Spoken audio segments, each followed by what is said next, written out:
Hello, you beautiful people. It is good to be back in your company again. Let me just clear that out of the way first. I'll just be back to speak to you in a moment. Let's get this out of the way first, shall we?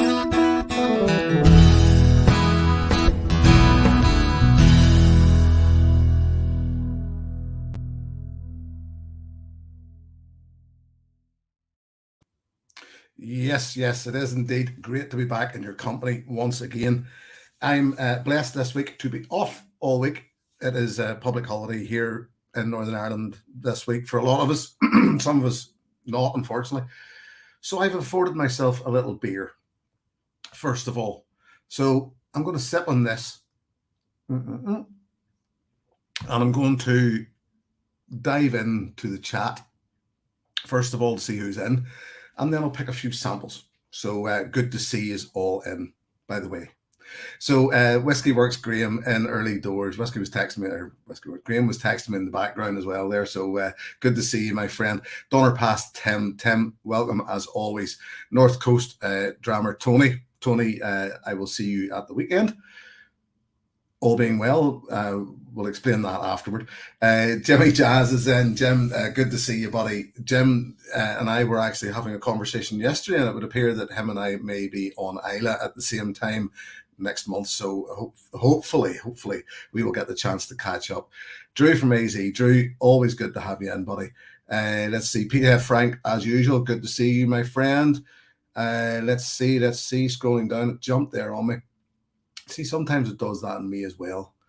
Let's see.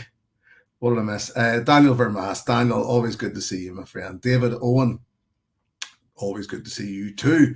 Jeff Whiskey. Jeff, thoughts are with you, Jeff. If anybody, maybe you know, maybe you don't know, but Jeff had a little, I'm going to say a slight medical hiccup recently. It's probably quite a bit more than a slight medical hiccup, but Jeff, I hope you're feeling better soon, my friend. What did I miss? Where did we go? Chris Malloy's in. Penny in the Slot. Graham's in. Chris, good to see you, buddy. And Graham, Whiskey Street. Al from down the road. Al, I'm hoping I'm going to see you at the weekend as well. Connor Smith's in. Connor, good to see you. Sid Finch, how's it going, Sid? And Whiskey Lover Society, Hurt. Good to see you all. Probably a bit more come in as we go. It's generally the way it goes. Probably some of you leave, just the way it is. But it's good to have you here. So, yes, I'm back. What's been happening? Well, I missed last month because I had the cold, and it came. I sort of generally tend to. I've started now, almost tried to hang my live streams to almost the end of the month, and just whenever it came last month, I actually ended up missing a review, which I don't like doing. So I missed a review, ended up missing my live stream as well. So the reason then I thought, well, I'll hold it back for this now, and at least with being off this week, it means that I could sort of relax a bit more tonight and not have to worry so much about getting up early in the morning. So what else? I have news. News that doesn't necessarily affect you guys. It affects me, but I just want to share it. But we'll get to that later. A few more come in there. Billy Boy's in. Good to see you, Billy Boy. Antonio D, greetings from Portugal. I would stun you, Antonio, with my Portuguese, Spanish. I'm not sure. Well, I don't know. Anyway, Lee J. Brown, good to see you. Welcome. Jim's box is out. So let's have a quick rummage around. I'll pick out 3 samples now. And maybe saying as I'm off tomorrow, you never know. I did actually miss the Dark Side is in as well. Good to see you. You're new name to me, the Dark Side. And Whiskey Malt Content Reviews. I missed you there. Sorry, my friend.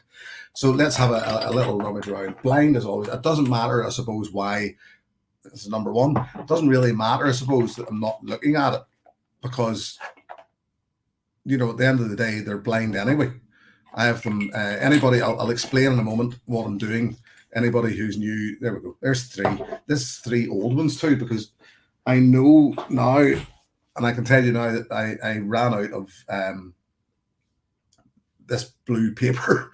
So any new samples, that I'll be picking out are in a slightly more festive red sparkly thing. So these are older samples. So we'll pour 3 samples, get them settled, and then we can get into them, and we can have a small chat, a little chatette, while we're letting them settle a bit. I always like to leave a drop in the bottle for 2 reasons. One, once I find out what it is, then it gives me the opportunity to maybe do a little bit of research on it.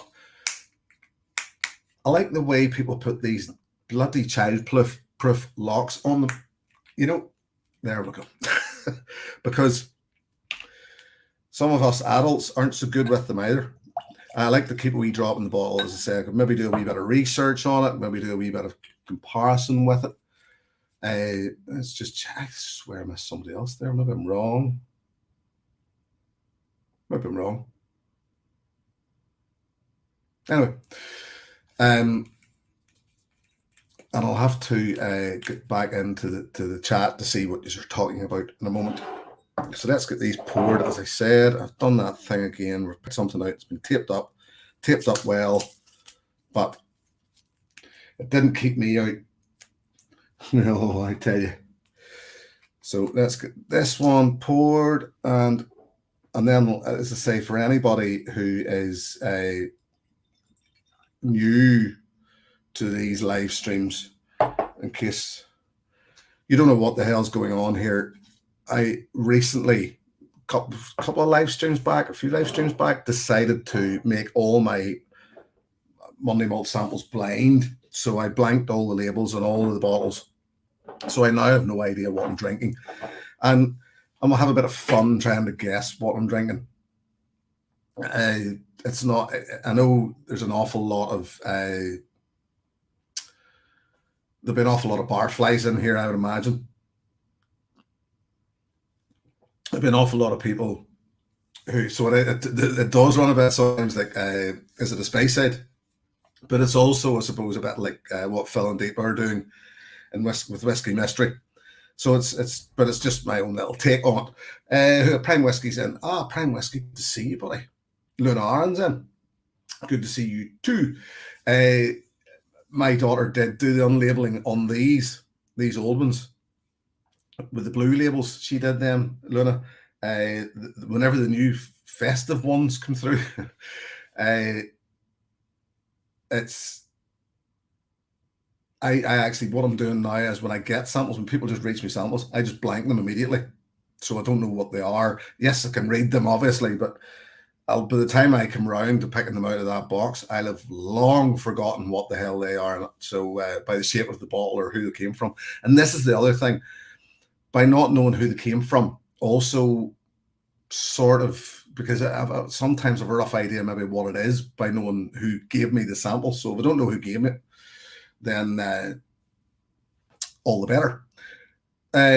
Whiskey Works, Graham just added to the bottle fund. Graham, thank you very much, my friend. I want to let these drams just settle a wee bit, but I will raise that glass to you in a moment. But for now, we'll have one of these. I hope you've got a bit of time off this week yourself, Graham. What's happening at the weekend? I keep saying that and I noticed. Simon Ridge is in. How you doing, Simon?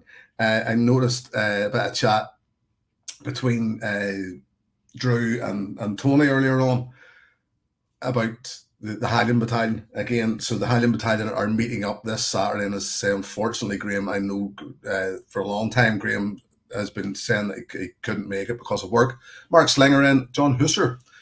I hope I'm pronouncing that right. That's a new name to me. So,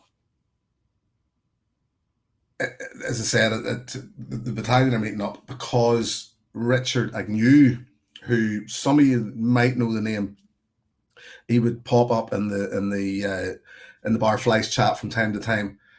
Is home. He's an expat from here, living in Canada. So Richard's home at the minute, visiting his family. So we're going to take Richard out for a few on Saturday. So I know Graham's saying he's raging, he's going to miss it, and I'm sorry you're not going to be there, Graham. But there will be other times. We're still in the build-up. the big build up for the Glasgow Whisky Festival that we're all hitting in November.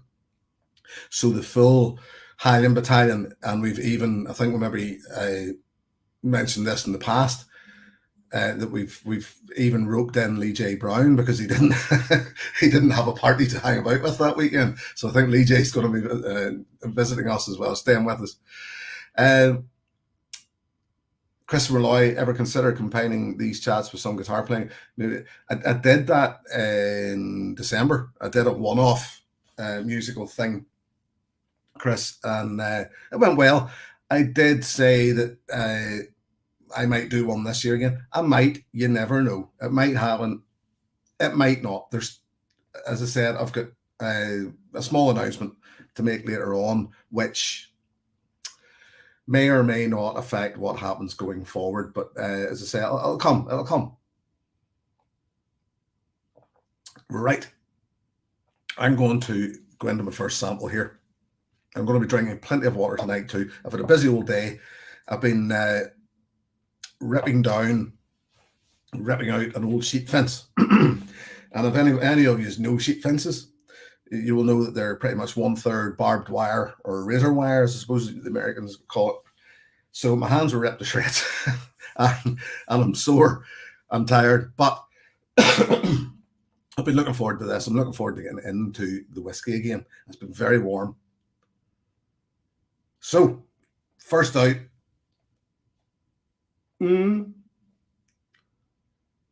immediately I would say it's English smelling. If that means anything. The reason why I say that, pardon me, it's either English smelling or it certainly doesn't initially fall into that slot of Irish or Scotch. So I'm going to say English smelling, or certainly maybe not Irish or Scotch. Che Francis is in. Che, how are you, my friend?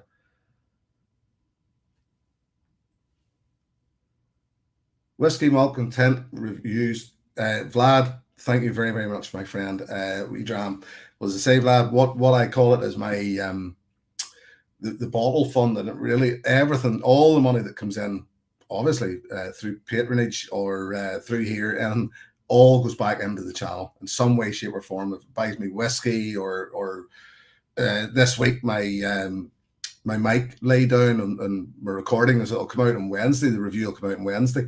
Just could not get my mic to work, and I'm hoping and thinking that it's just my interface that was using, and so I had to buy a new interface then. But that money came from funds through patronage, so it all goes back into the whiskey thing. But thank you very much, my friend.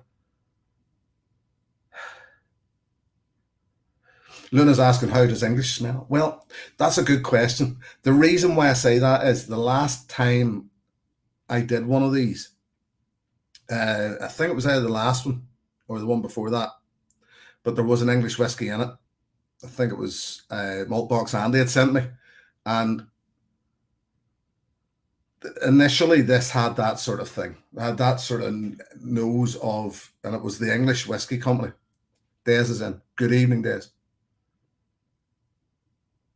Saying barflies, like this is one of Roy's shows. Hello, although now that it's sat in the glass a bit longer, starting to get vanillas. It wouldn't be my thing. I know that already.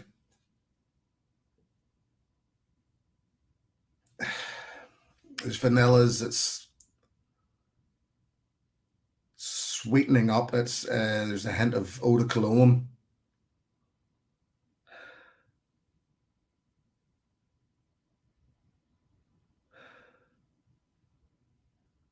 It is getting better. Chris Malloy asking how are whiskey prices doing in Ireland. Remind me later, Chris, and I'll address that.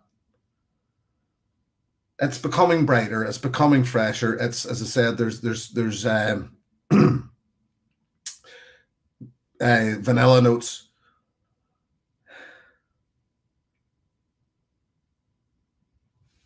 It's very much, there's something in this that's very much cask influence, be it virgin oak or be it.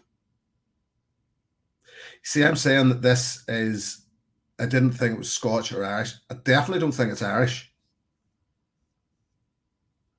And if it's Scotch, then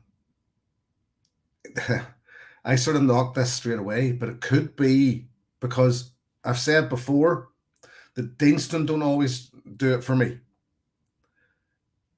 But there's a certain hint of Deanston spirit about this. So as much as I said that this one wouldn't be for me, I've had some Deanstons that I absolutely love. They've just blown me away.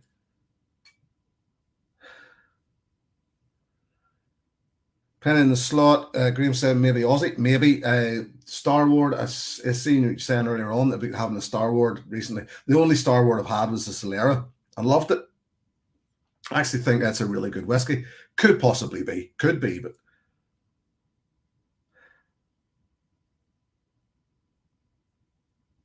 Tony's saying that the last one was an English Somerton exclusive from Lee J. He thinks it tasted like flumps. That was the one that tasted like flumps, was it? Yeah. Right. It's definitely vanilla's there now. I'm starting to get notes of fresh orange. Let's get into the palate.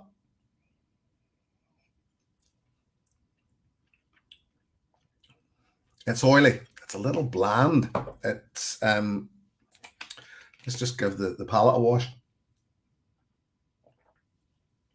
It's because it was quite oily, but all I was getting was sweetness.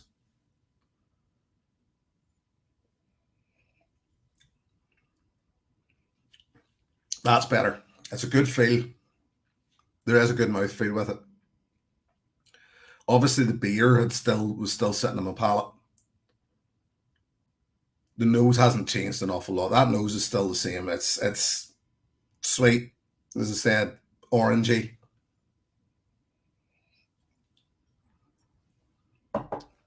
Is there a hint of flump about it, which might make it a little English? Well, you never know. They're actually, it actually does have that sweet confectionery. There's not an awful lot going on in the palate in that. It tends to just, it's sweet. It's a good mouthfeel. But, well, yes, that wee drop of water has fixed it a bit. The nose is getting better. It's getting fresher. There's a hint of mint. Spearmint. Yeah, that's definitely improved the nose in that. Right, let's go for ABV before I go too far. 46 and above, yes. Don't know that it's much more than that. Simon Ridge is saying Glencadam. I don't think so. Chris Malloy, Fetter Cairn. It's a possibility. Although I would expect more Fetter Cairn.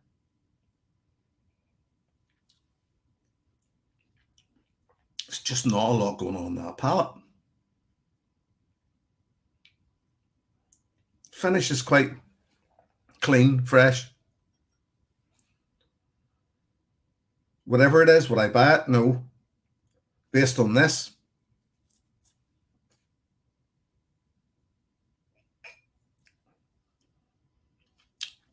But that being said, I have bought whiskies based on samples and been sorely disappointed. So, no, on the palate, nose isn't bad. Nose does come to life a wee bit. Palate, no. I'm finding it just bland. It's not doing enough for me. So, ABV 46 plus. I don't think it's an awful lot more than that. I don't, David Owens suggesting Jura. I don't think so. It doesn't have any sort of feel like that for me. I've had a few Juras, none of which were that impressive, but I definitely don't think it's Jura. As I said a moment ago, if that is Fetter Cairn, I'm disappointed because it's just great mouthfeel. Yes. Do I think it's clean? You know what annoys me about doing this? This has been sent to me by somebody, and I always appreciate that. Always appreciate it. It could be somebody in this room right now, not in this room, obviously, but in that chat room, and I always feel guilty that I'm knocking down this whiskey that they've maybe sent me, really blowing it up. So I apologize for that if it's is anybody here, but you know, you can only be honest, can't you? Jeff saying sounds very Dinston. You know, it could be, as I said, there have been Dinstons that have let me down. 46 plus, I would think naturally present it because there's quite a long finish on it. So 46 plus naturally present it. I'm going to say it's actually, now that it's settled a wee while, I'm actually going to say it's Highland. It is a Highland whiskey. I think that whole thing I was saying about English, maybe it is, maybe I'm wrong, maybe it could be English, but I'm sort of starting to lean toward Highland now. Graham's saying he's going to laugh. I'm probably going to cry a bit if this is Daft Mill. I don't know if I've had Daft Mill. If I have had Daft Mill, I could tell you where it came from, and it was Stuart Whiskey Wims, because he's Daft Mill Daft, as we all know, and I do believe he might have sent me a sample once. Simon Ridge, Lockley, first edition, could be. I didn't actually have. I didn't, as I said before, I don't really jump on first editions, new distilleries, etc. I'm always trying very carefully here to make sure that I'm just ripping off, because I don't know what's beneath, and I might actually, there we go. I might actually end up ripping off the label as to what it is. Right. The blue bit's off. I can't see what it is. I'll just, here, look, you can see it first. Who has sent, I know who sent me that. I should know. What is it? Oh, it's Glasgow. And it was Virgin Oak. So I did say that I thought maybe there was Virgin Oak, and it's 46%. Is this is either Alan McLaughlin or Ben Whiskey with Molly. This was an old label, but whoever it was, thank you very much. Glasgow 1770, number 1 Virgin Oak. So there you go. And funny, I have had, there was one of the other Glasgow 1770s I had in a blind challenge with Roy. It was the slightly peated one. If I'm sure there's somebody out there will be able to tell me if there's peat. And I thought Glasgow, pardon me, I thought they used peat in all their, certainly certain levels of peat. But if there's peat in that, it's bloody well hidden. I said earlier, not a bad nose, but the palate just lets it down. I've used the word before, and thankfully only when I'm talking about whiskey. Flaccid. It's flaccid. So glad it wasn't that much. Glad I wouldn't. I don't think I would rush out and buy a lot of the Glasgow 1770 stuff anyway, because they charge too much for a small bottle, in my opinion. So that's enough to put me off.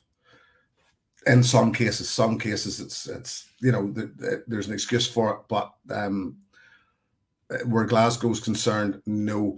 Nuno Fragoso, I hope I'm pronouncing that right, is a new name to me, but welcome, Nuno. So I don't think Jason Bradford. Good evening, Jason. I wouldn't have got that. I wouldn't have got that based on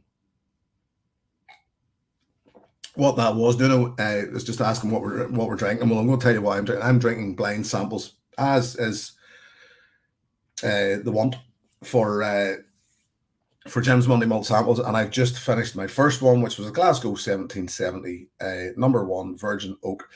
I've also said in the past that I'm not a huge fan of Virgin Oak maturation, so Graham's telling me they've switched to 70 CL with no increase in price. I didn't know that. It's about time. That's nice to know. That is nice to know. Gav's Drams is in. Gav, welcome, buddy. That is good to know. I didn't know that. So it's good to hear that actually some of these ones, because I know people were complaining. Drew has just sent me, or just added to the bottle fund. Drew, thank you. Thanks again for the Oichi intro. Drew asked me recently if he was thinking about buying some Japanese, and I know he asked myself and Roy what to buy, and both of us said the Oichi. So good to know. I was actually glad that you told me that, Drew. I'm glad you asked, but I was glad that Roy also agreed. And listen, thank you very much, my friend. Ben Slater. Ben, good evening, buddy. Not whiskey with Molly anymore, I noticed. Right, now, we're on to our second dram. This is this is more interesting. This is more up my street. Ben, good evening, buddy. This has got peat on it. It's also a bit, it's doing that thing where I think I said it recently about something that it leans towards salinity rather than smoke. Whiskey straight, Al. Cheers, Al. Thank you very much, mate. I will see you on Saturday. And we head start for Saturday. And yes, looking forward to seeing you again, buddy. I really am. Neil Laverty's in. Neil, how are you, buddy? Hope, and we'll see Neil on Saturday as well. There he is, Whiskey with Molly. We'll all just get a wee insight into Ben's other Google account. Yeah, this is more up my street. As I say, it leans more towards salinity. So good. I just happened to look down there, and this is just clinging for all it's worth to the edge of the glass. Yeah, this is more my thing. It's, as I said, it's got that more of a salinity feel about it. Now, what would concern me about something like this is it could be Talisker, which I like. It could also be Bamore, which it could even be Jura, which we mentioned a moment ago. Could be, because they do have that island feel. But I think it's better than that. I really do. Is it Isla? It could very much be. I was asked that question recently, and it was about the Long Row Red. This was a few weeks or a couple of months back in my live stream, and I couldn't believe that I said it wasn't Isla. I knew it wasn't Isla, but I danced around that often. I danced around it that long and said that it was a Highland something, but completely missed and completely forgot about Long Row as a huge Springbank fan.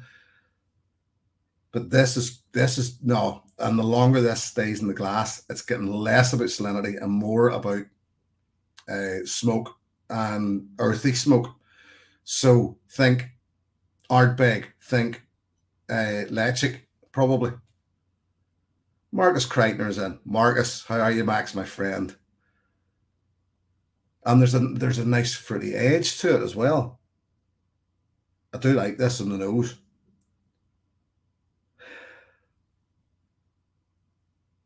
I do like that.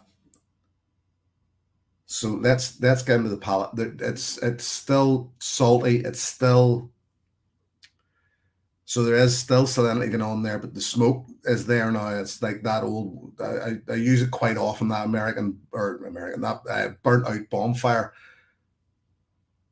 I was reading Chris Malloy's quote, McCarthy's American single malt, and that's why I said American there.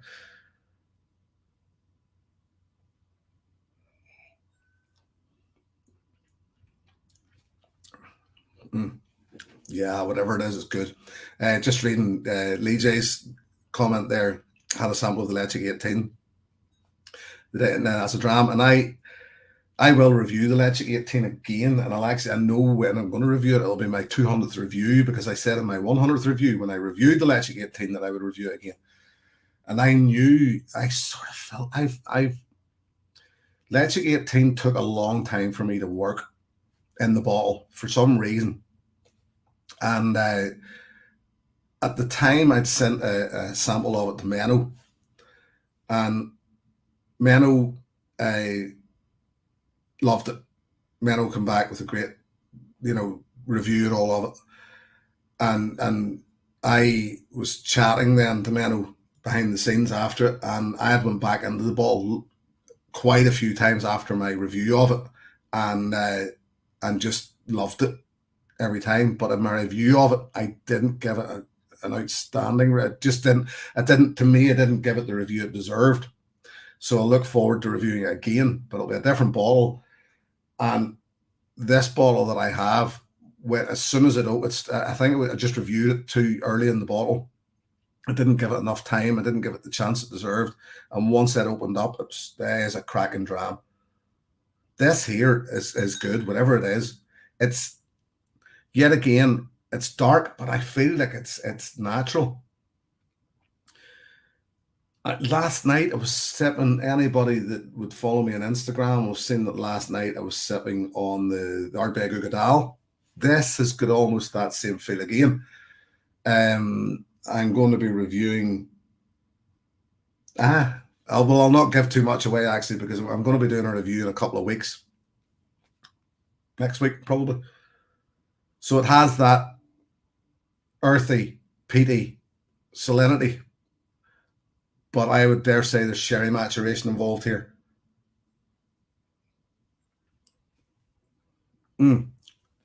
Great palate. Yeah, great palate. Yet again, earthy, peaty, but fruity. So there is sherry. So you could be looking at any of, Ugadal, Corryvreckan, possibly Kilchoman. So there's but I do think Isla. Radek Stage calls in. Radek, how are you, buddy? Yep, Simon Ridge saying Lochgorn. It could be the Lochgorn. It could even be the what's the other one? I actually have it here. I don't know. I'm bluffing. The Sanig. I don't think it's the Sanig. Chris Malloy could be Bunnahabhain. Not sure. I don't think it's Bunnahabhain. It doesn't have that thick, syrupy, oily feel that Bunnahabhain I usually find in Bunnahabhain.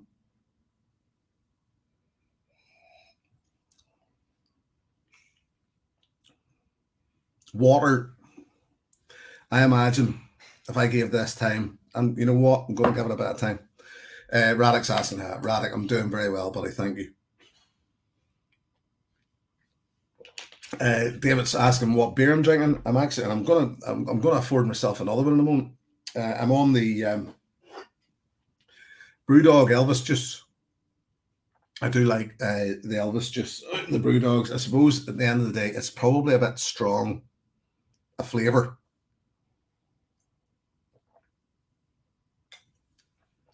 All that grapefruit's going on in that. It's probably too strong a flavour to be drinking while I'm sampling whiskey. I know that. So I'm just going to keep washing my palate.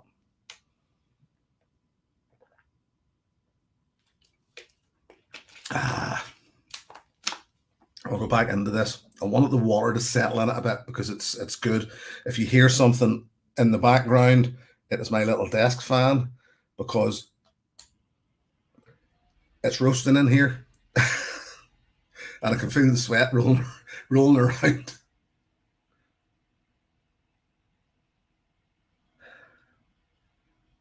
Chris is asking if we get any Brooklyn beer in Ireland. Probably. Isn't beer such a it's massive again. It's there's so many flavored beer, and when I say flavored, it's just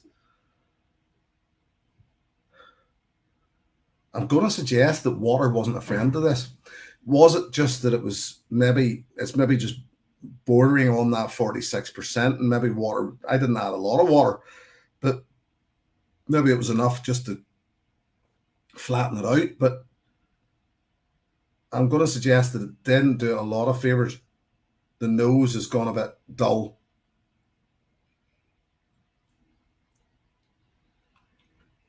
Although,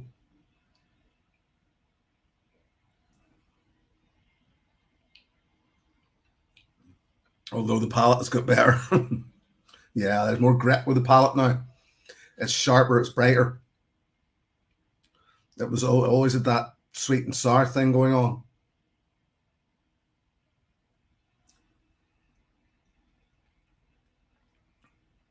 Yeah, you know, Nuno said it that he's opening a Colum Sani right now, and yet again, it's another one that's it's took a while for me to open up personally.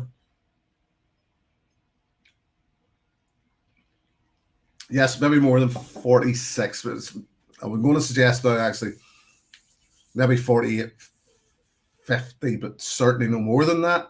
So I'm going to say between 46 and 50. Once again, I'm going to suggest natural presentation because it's not as actually weirdly seeing it in the sample in the bottle. It just doesn't appear to be as dark as it is in the glass. Whoever, as I say, has given me this sample has put it in a childproof bloody log. I don't know what the thought was going on there, but it's and I don't know why, but I've blocked out that there's been two labels in this or something. I don't get that. Chris Malloy, our big fan. I don't think so. It's there's more going on than there is in the wee beastie, I think. So I think probably Ardbeg. I do actually think or Lechic. I do think it's Isla anyway. Well, I'm saying Lechic. Obviously, it's not Isla, but Isla or Island. 46 to 50%. Naturally presented.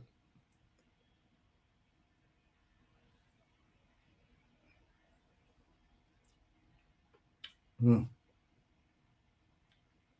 That's a good palate. That's a good palate. That yet again, this is why I like to keep a wee drop aside because I'll probably go back to that. That's the sort of thing I would go back to later on this evening. So let's see if we can get this peeled off in such a way that I don't destroy what's below it and tell us what it is. So I said Highland, Island / Highland, 46 to 50% naturally presented. Ardbeg or Lechic, perhaps. Gavstrams, Ardmore, yet again, a Gav, I think there's too much going on for it to be Ardmore. You know, there's a real good the peat in this has worked very well. I see actually it must have leaked at some point. I'm still not looking at it because I don't know why there's two labels in this and both have been blanked out. So I'm gonna make sure and try and get all my labeling off it. So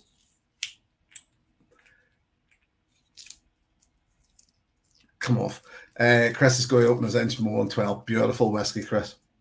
I see Loch Lomond are doing the big sale on this weekend because the open's on this weekend. So what have we got? Well, look here. I'll do what I always do.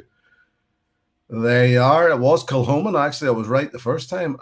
Well, I said I was right the first time. I thought it was Ardbeg, but I did mention Kilhoman. But it's actually the Madeira cask, 8-year-old. I was wrong with the ABV. It is 54.7%. I know what this one is now. This is an official bottling from this. There's a story behind this one. There's a story behind most of them, isn't there? I'll go straight in there and tell you. I woke up with this in my pocket.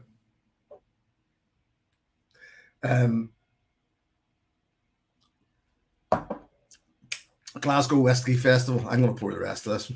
Glasgow Whisky Festival in February obviously last year's Glasgow Whisky Festival postponed to February this year. And Whisky with Molly saying post Glasgow Whisky Festival. Yes. And I couldn't figure it. I literally pulled my jeans on whenever I got up and I had to get dressed to go down for breakfast. Pulled my jeans on. Thought, what is that? And pulled this out of my pocket. And only the fact that Tony says, glad you said pocket. Only the fact that it says sample, I remember now. I remember now. I remember it, as I say, or the next day. Then it was like, he gave me that, didn't it? Head, obviously, if anybody's wondering who I'm talking about, and it'll come back to me that he had given me this sample. So that's what it is, and there you are, and that's why there was two labels on it. Kilchoman Madeira cask, as I say, 8-year-old. I do like my Kilchoman. The Sanegg, not going to say too much about it. We'll get back to that at another point. But this is an official bottling for Norway, and this is a great. I don't want to go too deep into it because yet again I'll mention it whenever I'm telling you what I want to tell you later on. I'll tell you if I remember then. I'll tell you about official bottlings for other countries.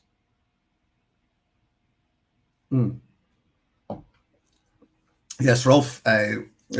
So Rolf's secretly stacking samples on your person. Yeah, Rolf. I must admit now. I anybody that knows Rolf, this was the first time I had met Rolf. And oh man, the laugh he gave me, and most of us that were there.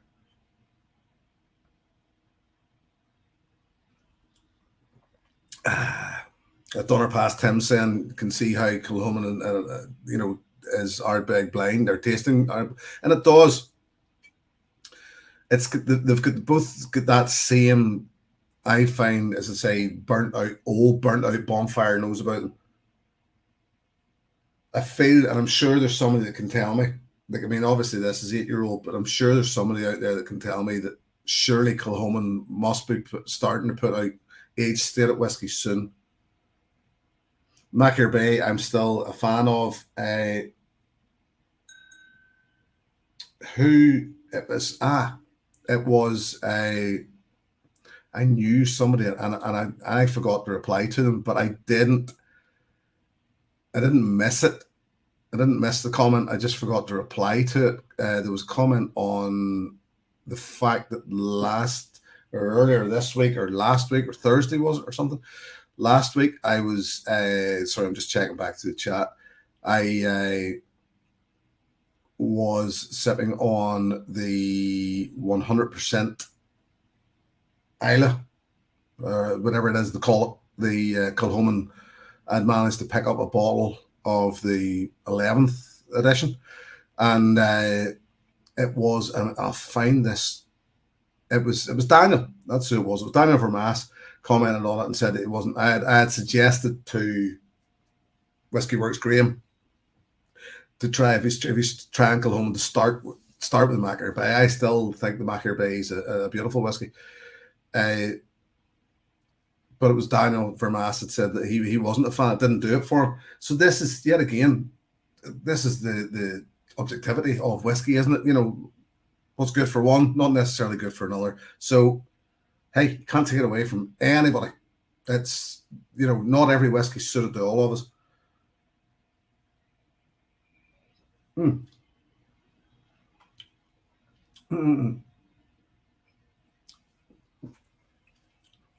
like that. I'll go back to that one later. Yes, right. I shall rinse the palate with beer first, and then I'll tell you what I'm going to do. I'll give you my news now, and then I'll go into the last sample.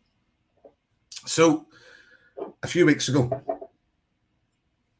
about 3 weeks ago, I got a phone call out of the blue on a Saturday from a man called Willie Jack. His name's Willie Jack. Excuse me. Willie Jack is the owner of the Friend at Hand whiskey shop in Belfast. Friend at Hand is an exclusive Irish whiskey shop, sells only Irish whiskey, over 200 Irish whiskies, and they've a bit of a museum and all going on. Willie's a collector, old Irish whiskies, and I actually I discovered the other day that there is one Scotch in it That's neither here nor there, but it's actually a Glenfiddich, and it was bottled in Belfast. It was an independent bottler in Belfast, and it, being Scotch, obviously had to say it was an independent bottling, had to say who the distillery was, and it was Glenfiddich, and it's a very old one. Anyway, that's neither here nor there. Willie phoned me and said, how's the whiskey thing going, Jim? Completely out of the blue. I've known Willie. We played. Willie not only owns the whiskey bar or whiskey shop, but he owns the Duke of York bar and the Heart Bar. Well, co-owns them with his partner's family or ex-partner's family. And he said, how's the whiskey thing going? I as I say, this sort of threw me a bit because I knew, well, I wasn't expecting him to. I thought he was maybe ringing me about the music thing again. How's the whiskey thing going? I says, I think it's going all right. Well, as far as I know, it's going all right. And he says, well, it must be doing pretty well because your name keeps coming up. And this was just, he could have stopped there and said no more, and I would have been, I'd have walked away happy. I was like a peacock parading around my kitchen. So he went on and we chatted a while. And what he said was, I want you to come and work for me. Now, this was very out of the blue. What are you doing at the moment? He says, I explained what my job was and all. And he says, well, I want you to come and work for me. And he offered me a very, very lucrative wage. And so I went into the shop. I'll show you this. This is the shop itself. And as I say, it's an exclusive Irish whiskey shop. So I went in, and I've actually worked a couple of Saturdays now, along with there's only one guy who works in it at the moment, and I've been in and worked a couple of times along with him, and yeah, I'm definitely going. So I'm going to work for him, and there's things coming. I don't want to say here what these things are that are going to be happening with the shop. He's expanding. That's as much as I can say. Things are going to be bigger. So yeah, that's what's happening. So I've been asked to go and work for him. So from the start of August, from the 1st of August, I will be evangelizing about whiskey, Irish whiskey, yes, but I will be evangelizing about whiskey as my job. So I still am a wee bit blown away by it. I don't know what to. I sort of don't know how to. But that's what I'm going to be doing, and as I say, there's other things coming with the shop, etc. What Willie is, let's explain this a wee bit as well. Sorry, I see a few messages coming in. Listen, guys, thank you all very much. That's very much appreciated. What's Willie, I suppose you could say, is an independent bottler. He's putting out, and I've mentioned Friend at Hand whiskey before. Let's see, this was one I bought a couple of weeks ago. The sad thing is, and the thing that everybody always asks, do you get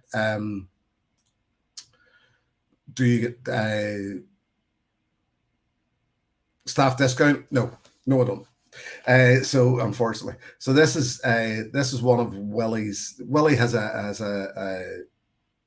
there's 13 of these, and they're 13-year-old. This one is the Fighting Irish, and they're 13-year-old. What they are is 13-year-old Bushmills, bottled by.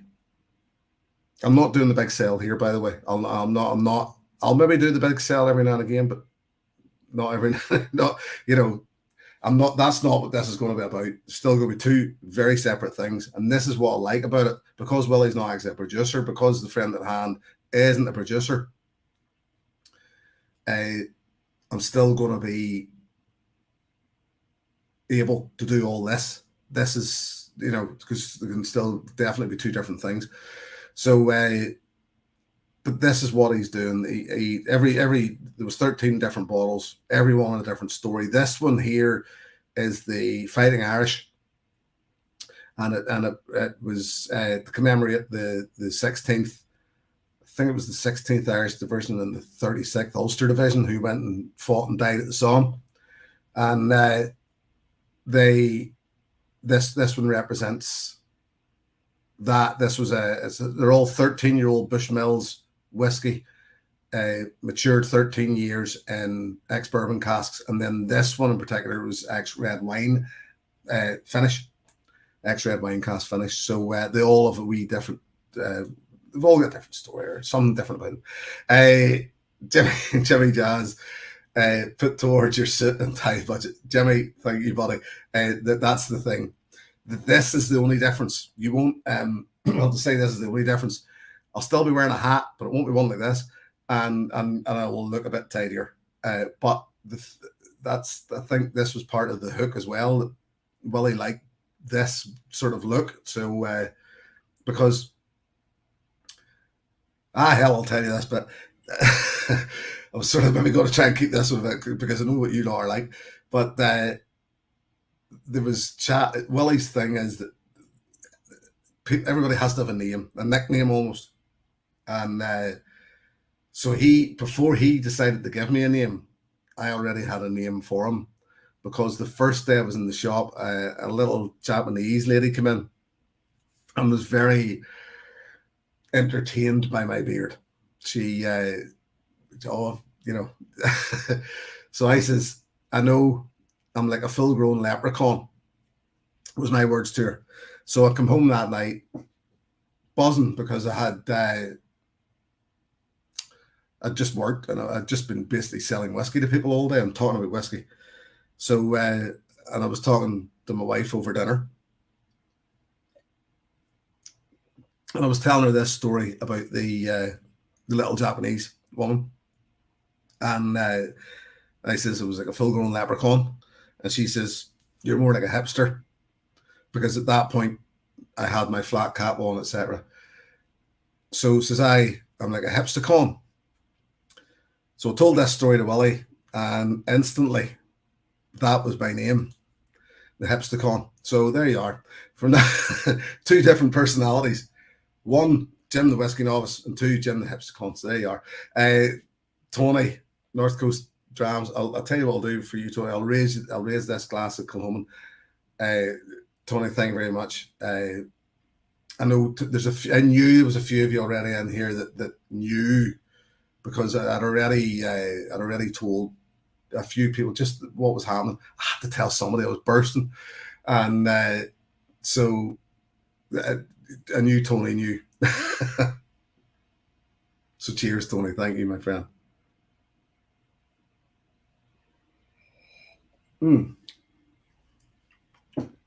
Yes, that Kilhoman is very, very good. Right, I'm going to wash my palate again. That's that done. So the reason why that was the other sorry, there was a couple of questions earlier on. One of them was, what I think about, or what are the prices of Irish whiskey like? The reason why I hung off on that question and didn't say anything at that point was because I sort of have a better idea now, because I didn't. Anybody that knows me knows I still prefer Scotch whiskey. I'm having to sort of push that down, and anybody that's coming into the shop, obviously I'm trying to promote Irish whiskey, but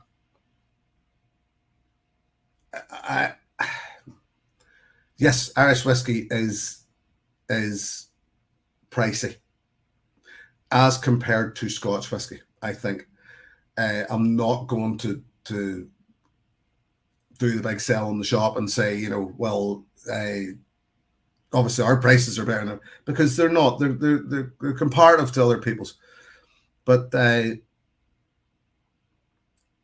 just feel that Irish whiskey, for what you get, is pricey in comparison to Scotch whiskey.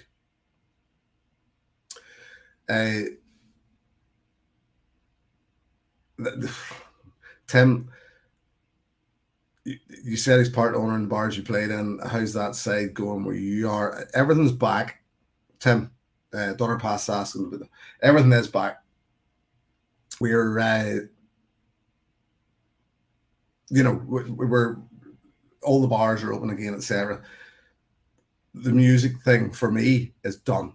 That's why I sort of said earlier on about whether there might or might not be a Christmas special this year, a music special anyway, because it's definitely the guitars are hung up and hung up regarding playing live, etc. again, and all that sort of stuff. Done.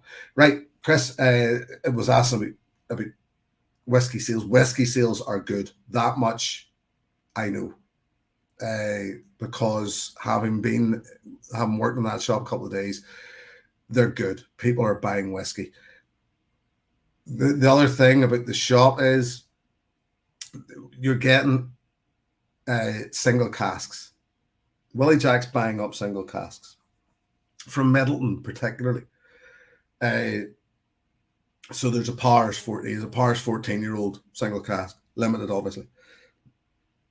Couple of Middleton very rares, couple of Redbreasts, and that was the other thing that happened since last we spoke.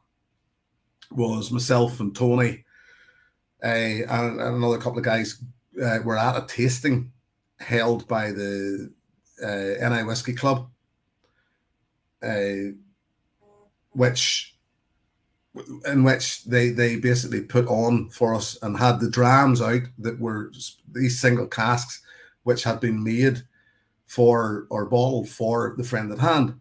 So there was, and Tony will probably remind me of all of these here, but there was a Powers 14-year-old. The Powers 14-year-old I've liked from day one. All these single casks. Two Middleton very rares. One 17. The other one I can't remember what age it was. Was it? That was 21, I think. I think it was a 21. A Redbreast 18-year-old, which is their latest, and a Redbreast 25-year-old, which they don't have anymore. The Redbreast 25 is completely sold out.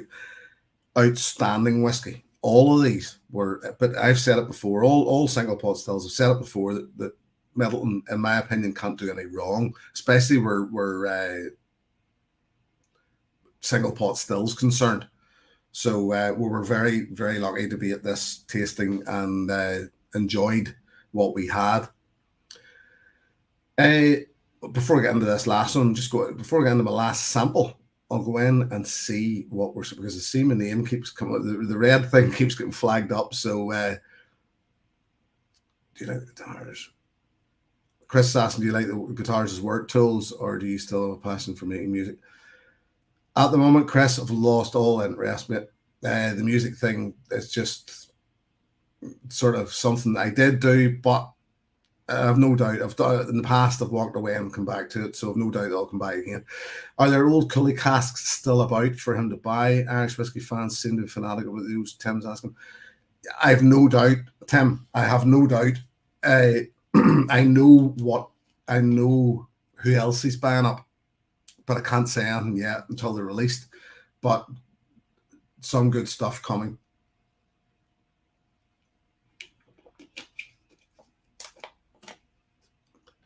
This is a very good question, Frank. Have you already thought about the consequences of it all for the Whiskey Novice channel? As you memorized several times, you prefer Scotch.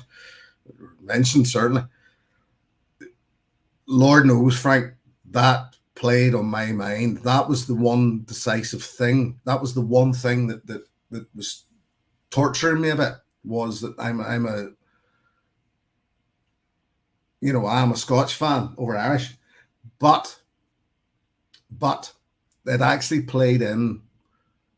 The first day I was in, it worked well for me, because, and I'll certainly, the guy that works, if you're any of you are ever in Belfast, please call into the shop. It's the first thing I'll say. You'll either find myself working in there or Ray. Ray has been there for years. Now, Ray is an Irish whiskey fan. It's pretty much all about Irish whiskey for Ray. So what they've brought to the table by bringing me in is, there was a guy come in looking to buy a bottle of whiskey for a friend. Well, what is this friend like? It was me that was dealing with this guy. And it turned out that he had It looks like they were still whiskey drinkers for the sake of getting drunk. That was the first thing from the way he was chatting. That's all right. That's that.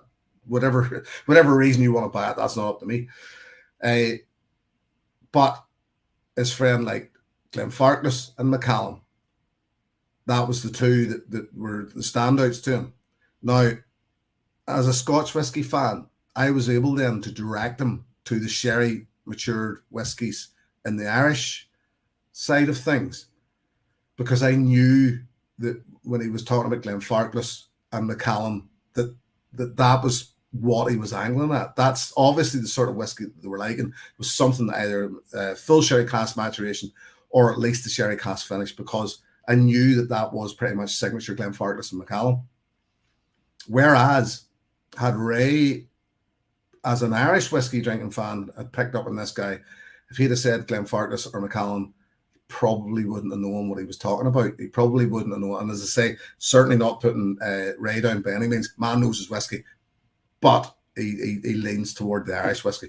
So, I mean, I think this is the thing. I've already learned that, and I was speaking to people on Saturday past their Australian girls were in talking about whiskey. I was fit to talk to them about Starward and other Australian whiskies, because I've already had. So I think it doesn't do him any harm that at least he's got somebody in now that knows a bit more about world whiskey rather than just being angled towards Irish whiskey. Whether that's why he employed me or asked me to come on board, I don't know. I don't want to burn any bridges with him. I know that much, but certainly I know already that I'm going to have to brush up on my Irish whiskey history, because I don't know enough about it. But listen, we'll move on. But thank you all very much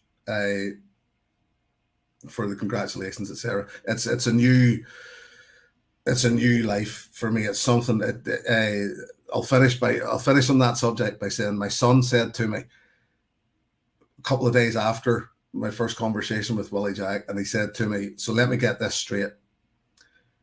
You're getting paid almost twice what you're on now. You are doing a job. You'll be working less hours. You're doing a job, talking about something that you enjoy talking about, working along with people that you like and know." And then he paused and I said to him, "Yeah, it almost sounds like the perfect job, doesn't it?" And he went, "Yeah, that's what I'm saying." So I literally couldn't. I sort of couldn't say no. I had to say yes. Let's give this a go. Right, leave it there, shall we? And we'll move on to this last one. This is a weird, funky whiskey. Now, somebody asked earlier about Bunnahabhain. This starts to nose more like a Bunnahabhain. As in, there's a soy sauce, or what's the other one? It's certainly there's definitely a meaty feel about it. It's quite, I imagine, strong, quite high ABV. Worcester sauce. It's either like a Worcester sauce or now there was a whiskey. So I'm starting to now think there was a whiskey that I used that tasting note on. I can't remember what it was.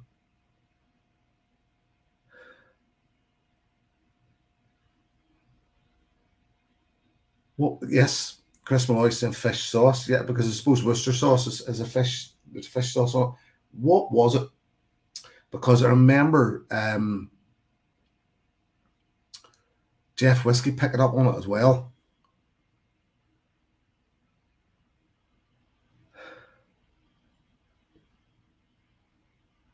Yeah, that's very much what it lines up along with. This is Worcester sauce or soy sauce, and thick, oily, meaty,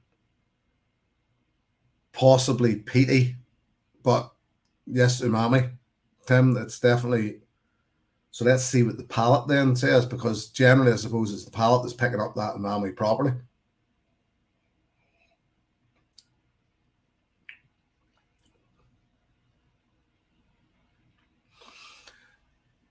Whatever it is, I think there's maybe a wine finish or something in that. because it goes very dry.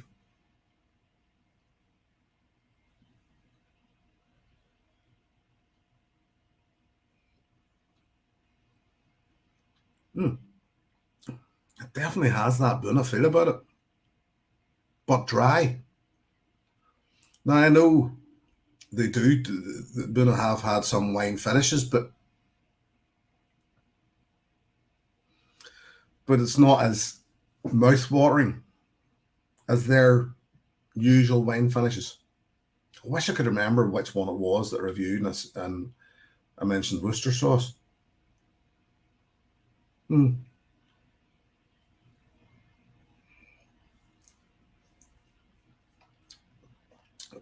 Lee J saying Buna 12 cast strength.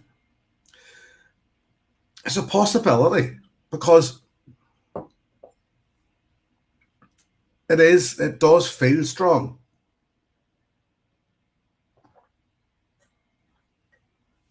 I'm gonna, if you excuse me a moment, I'm gonna pour myself another beer and let that float around in my head a moment and see what I think. It's very good. It is quite strong. So yeah, I did happen to mention earlier on and didn't quite get around to finishing it, but it was so it's a busy whiskey time ahead for the Whisky Novice as well. In the 2 weeks' time, I'll be down. I'm going down to Waterford first, and I did see that. So yes, that's what it was. The questions earlier on, and I seen you talking about Waterford and whatnot. Yeah, I agree. Waterford prices are ridiculous. We don't actually. We'll not be stocking Waterford in the shop. Don't know why, but it's just I don't know whether there's this rarity or something about it, or I don't know. I don't know, but as I say, it's so. But I want to visit the distillery nonetheless. So I'm going to go down to Waterford, and then is it the following day or 2 days later? I'm going over to Middleton. So that's a bit of a pilgrimage that I'm looking forward to, because I've never. I've never been to Middleton, but I love their stuff. Whiskey, Ben's away. He's away to watch Love Island. Ben, I used to respect you. Uh, cheers, buddy. Uh, so yes, down to Waterford, then Middleton. Perhaps after that, over to West Cork, maybe. Ben was only kidding.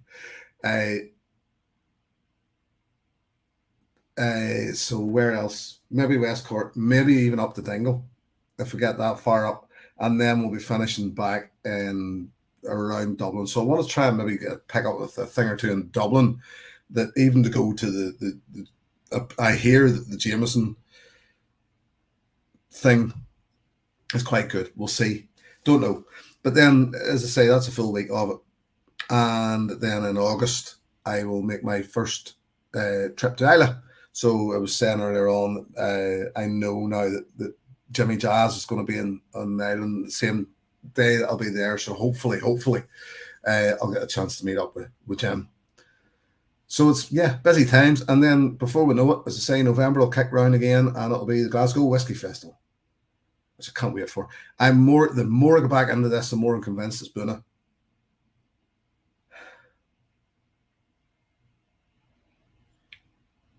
Mm-hmm. I Chris is asking, ever have a Pierce? I haven't. And this is the thing. There's a load of people. I'm like, I'm gonna have to. I'm not a good liar. I'm genuinely not a good liar, and people are coming in, but I'm going to have to start and sort of, people are coming in and asking, "What's this like? What's this like? What's this?" Like? And I'm going, "No idea. I've never had it." Will you sort of work in that shop? I'm going to have to either start and have these whiskies or just lie about it. But I don't like doing that. So I'd say probably it's going to have to be the first option. I'm going to have to start and just research Irish whiskies more. But given the prices and given that there's an awful lot of them out there, that's a big task as well. So it's just going to be a long, slow process.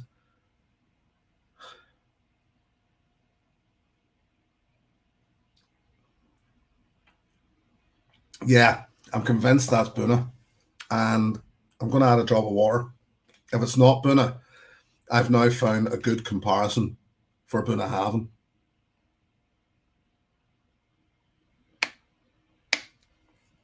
And if I don't want to add too much, there we go. I'll maybe end up putting that into the I'll add more to that. Tony's saying you can't mention domestic. You can't say domestic. And I know what he's talking about. He's obviously talking about proper 12.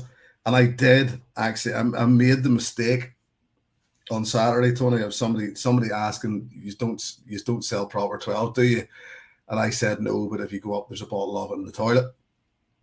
And I instantly regretted it because, for one, it would appear we do actually sell it. It was just tucked away in the back of the cabinet. There was a couple of bottles. But two, and as the guy I work with, Ray, said, you still got to sell it, whether it's good or bad in your opinion. You got to sell it. Lee J. Brown's off. Lee J., thank you for joining, buddy. We'll see you soon. Yeah, I'm definitely convinced this is Buna. And I said again, if it's not, it's a good, it'll be whoever it is then, it'll be a good one to compare.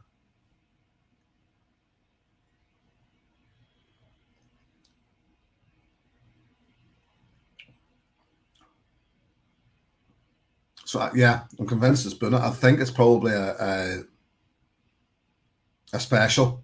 I don't think it's one that I've had. Getting coconut now. Great mouthfeel. That's the one thing that I'll always say about Buna. That the mouthfeel is just 100%. And as I said, if this isn't Buna Haven, it's a good comparison for it. So what I think, well, I actually think this is probably 50% plus, but not much over it. Once again, I think it's Lee J's still here. He was saying good night to Al. So it's Al's way. Good night, Al. I'll see you at the weekend. And I said earlier about maybe having a wine finish. It may still have something that's wine finish because it even has a slightly winey nose of it. And it did go dry.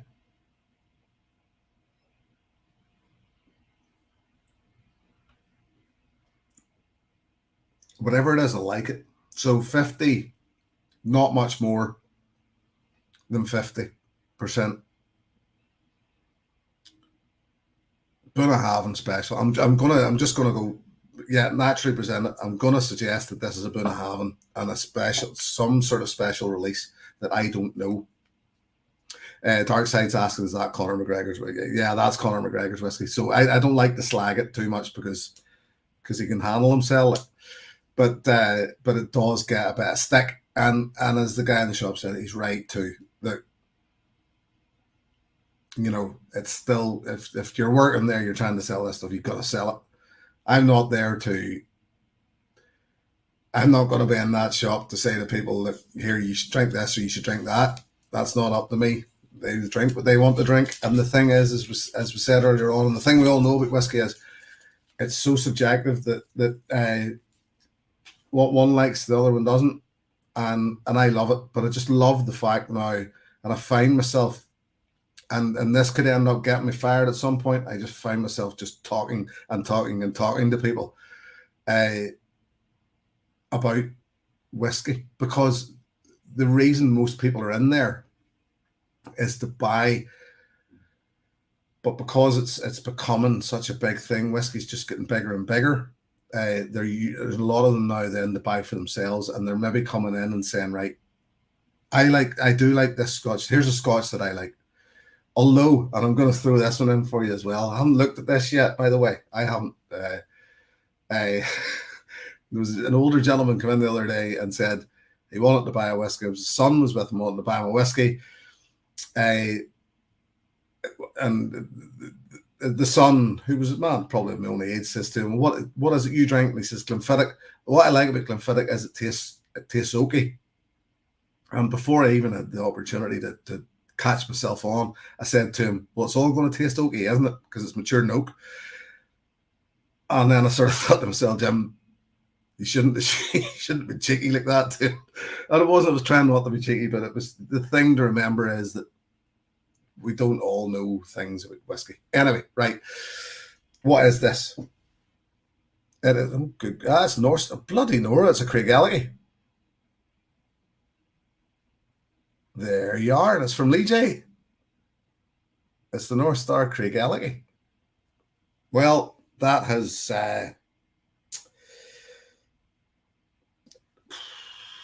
I would have said all day long that that's Buna.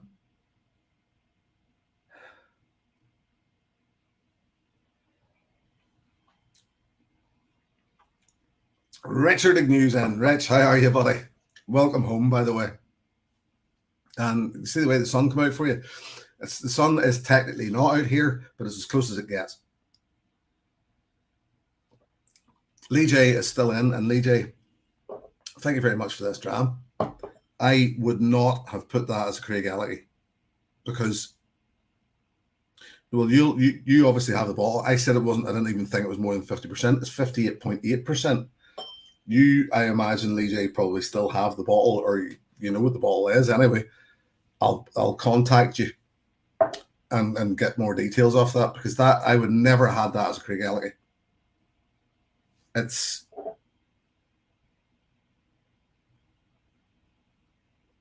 I've written 8%. I don't know what the 8% is, or whether I wrote that or.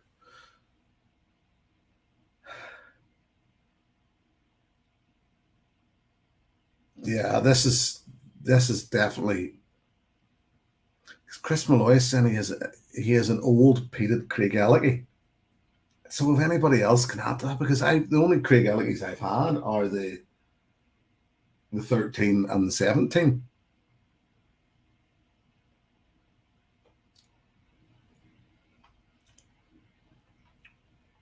I would have said this has been all day long.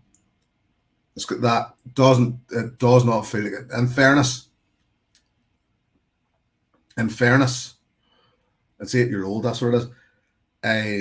I suppose it's that worm tub feel again, where it is dirty. It's oilier, it's thicker.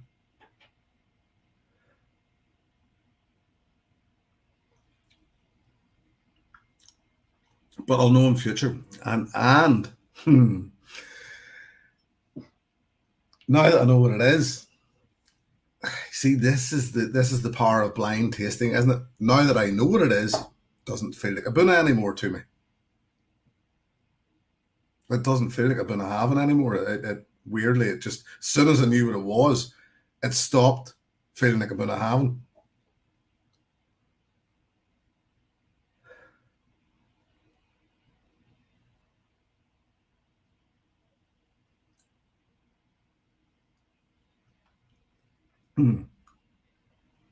That's lovely.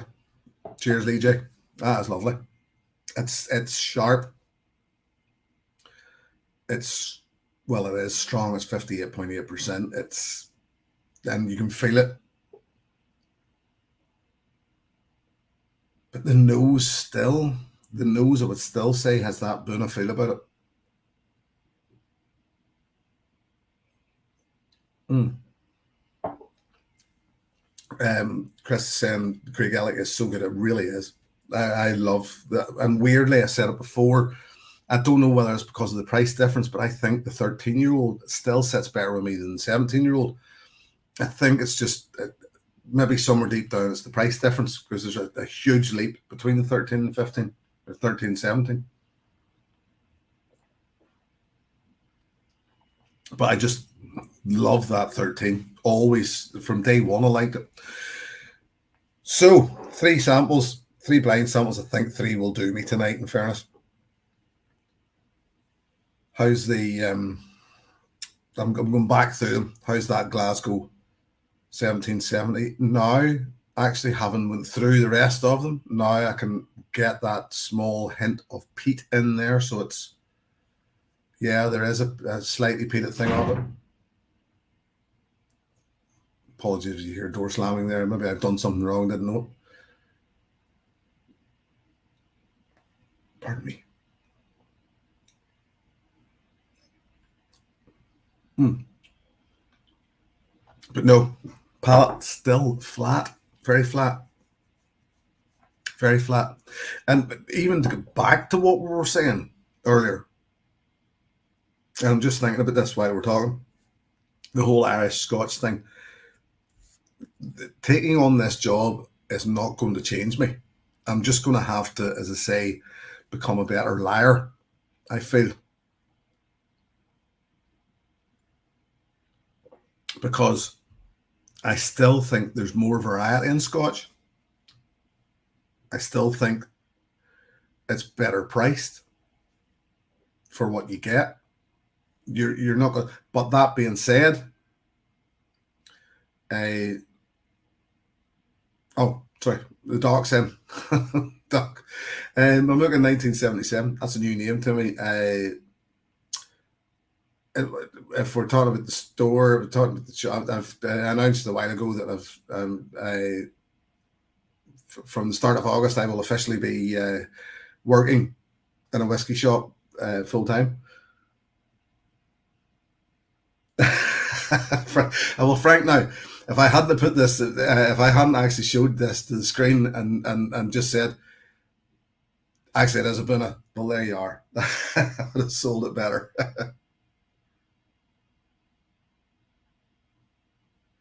But yes, no, what was I saying there? But certainly, I still always, I think, align better to Scotch whiskey. It's just, it's more my thing. It definitely is more my thing.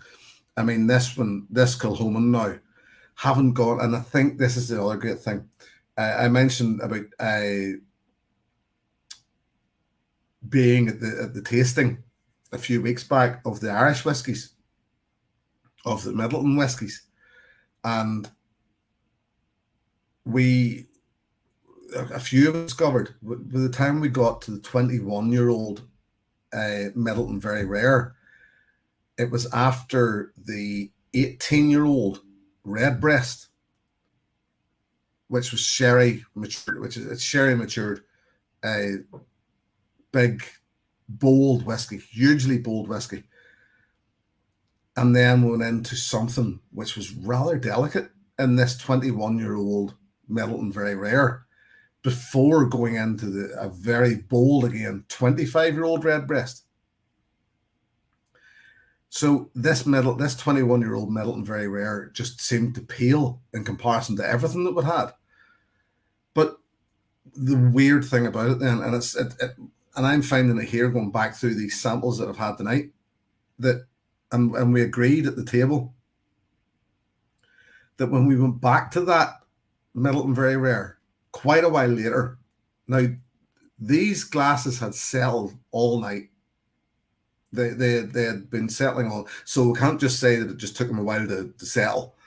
They had been settling for a long time, so they were sat there, they were settled. We were adding water, etc. We were doing the usual, but it was weird how when after our palates were awash with this 25-year-old Redbreast, which was a ex sherry, big bold, uh, still I think it was 48% or something like that there.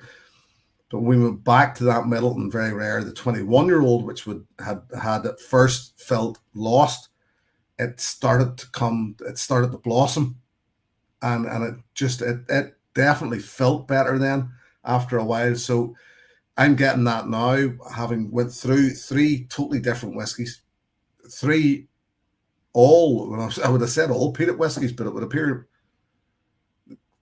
Craig Elliott's definitely peated. It has to be. I'm going to have to do my research on that. So it just is weird how the palate works. That you can something you can taste nothing or smell nothing on it. I said it about the Glasgow 1770 at the start that I found it flaccid. I couldn't find peat on the nose.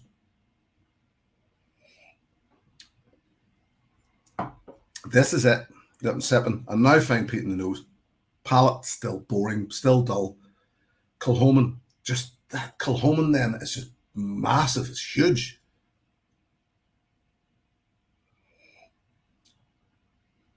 Mm. Oh, that's good. That is good. Thank you, Rolf. And I'm gonna clean my palate before I go back into that.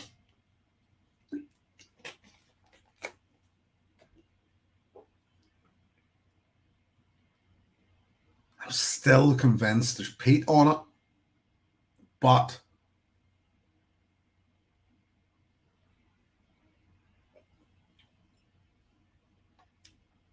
oh, that is definitely, that has got a Buna feel about it. That's weird.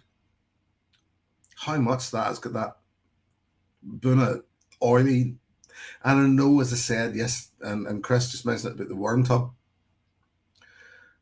It really does. The effect that it has on the spirit, how much it dirties that spirit up. But I still can't believe that's a Craigellachie.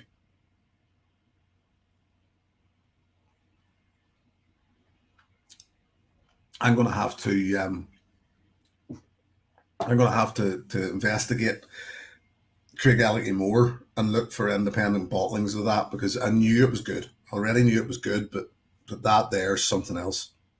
It really is. Ah, so hold on. Ben's saying it's not PX Hogshead, right? Grapefruit soaked in red wine is official tasting note. Have I had too much grapefruit in my beer? Is that what the problem is? It's not peated.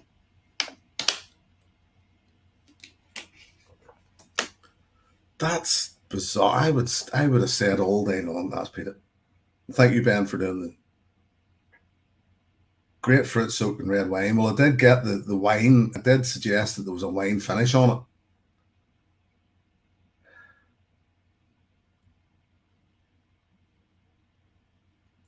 The dog's saying about a new job. Yeah, I'll not go back. Watch the replay. I just feel like as if I'm doing a big sell now, and I don't want to do that. But officially, I'm officially working in whiskey. That's what I'll say.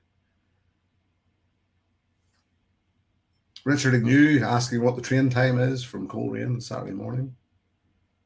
We'll look and don't worry, Richard. Don't worry, Rich. We will discuss this at length at a later time. We'll have to get Ben back home again at some point when we're all here together. Mm. I would have said that was Peter. So there you are. You can make it's proof that you can actually make not because that I kid you not that Craigellachie noses to me more peated than the Glasgow 1770, and I think, as I say, it's peated. I'm convinced that's peated. So Lee J. Brown, are you off this time? To be honest with you, folks, I'm going to go as well. So I am. It's great to be back. I was always going to go on a wee bit longer tonight, but at the same time, I still like to get offside and have a little time with the family.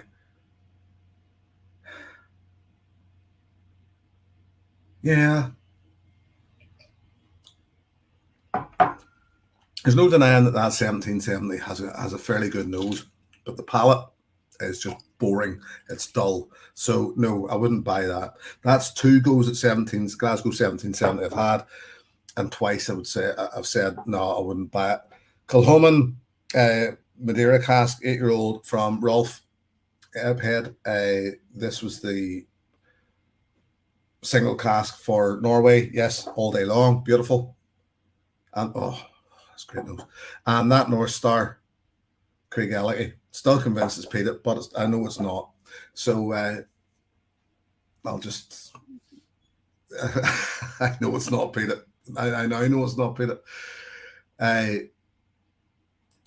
So look, That's great. I'm just going to, as I say, put a pin in that one there, and we'll move on, and I'll say my good nights for tonight. It's been great to be back. It's great to have you with me, as always. I can't thank you enough, and thank you for all the additions to the bottle fund, etc. And as I said, it's I have a new future now in whiskey, but at the same time, this isn't going anywhere. Which is the great thing. This is the thing I love about it, because I actually told Roy Aquaviti. Anybody who doesn't know Roy Aquaviti, check out his channel, obviously. And I wanted to tell Roy that I was going to be evangelizing about whiskey for a career. And the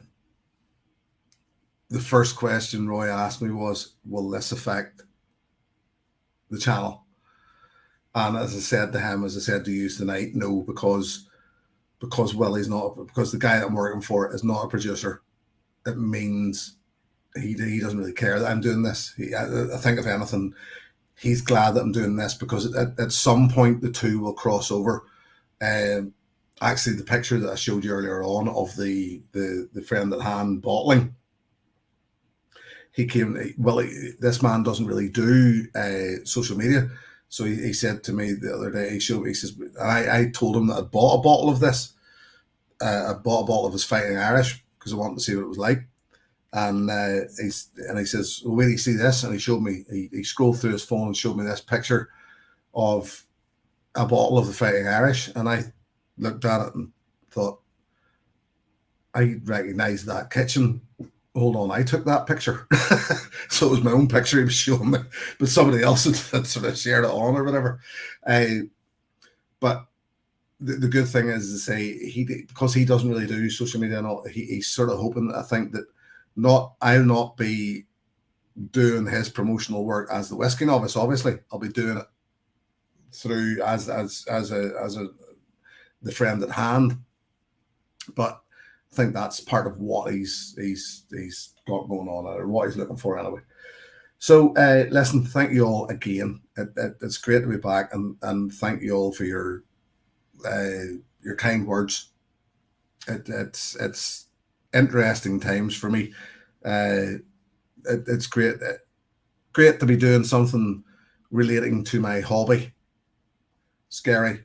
Don't want to lose the hobby either, because this is my hobby and I love it, and I love you guys. So I'll leave it with that. I can't finish with a better note than that, and say I do love you all very much, and thank you all for joining me again. I'll be back. I will be back in August. There's a lot going on between now and then. Until then, here's to your good health, folks. Cheers.